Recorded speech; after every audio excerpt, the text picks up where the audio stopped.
کسی علاقے میں ایک دفعہ تراویح سنانے کے لیے پہنچا. وہاں میرا امتحان لیا گیا اور میں امتحان میں پاس بھی ہو گیا. تراویح سناتا رہا. رمضان کا کافی دن گزرنے کے بعد گاؤں کا ایک بندہ میرے پاس پہنچا اور اس نے مجھ سے پوچھا کہ مولانا صاحب ایک سوال ہے. وہ سوال یہ ہے کہ موسیٰ علیہ السلام کی ماں نے موسیٰ کو پیٹی میں بند کر کے جب دریا میں ڈالا تو اس وقت موسیٰ کی اماں نے کون سی دعا پڑھی تھی؟ بھائی تھوڑی دیر کے لیے میں بھی ہکا بکا رہ گیا کہ بھائی یہ کون مسئلہ لے کر سامنے آ گیا.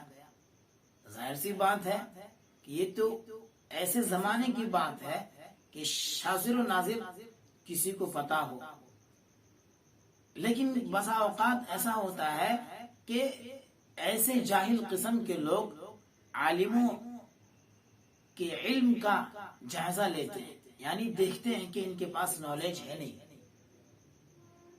تو میں نے سوچا یار ایسی بات نہیں بنے گی.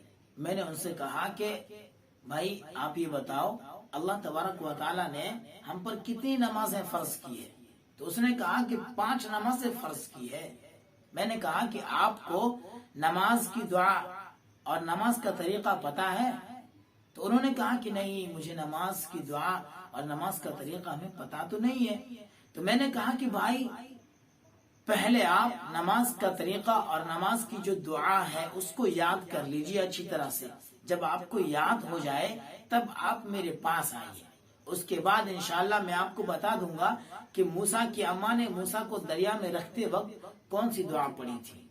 اصل میرے کہنے کا مطلب و منشا یہ ہے کہ بھائی جو ضروریات کی چیز ہے اس کو دریافت کیا جائے، اس کے بارے میں معلومات لی جائے. مثلا نماز کا مسئلہ ہے کہ ہماری نماز درست کیسے ہوگی.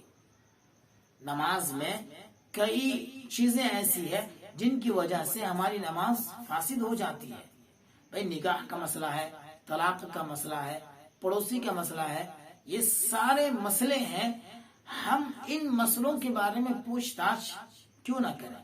ہمیں چاہیے کہ جو اہم اور ضروریات مسئلہ ہے اس مسئلے کو ہم اپنے علماء سے، اپنے بڑے عالم سے معلوم کریں. یہ بیکار کی اور ایسی بات نہ پوچھے جو ہماری زندگی میں کام آنے والی ہی نہیں ہے.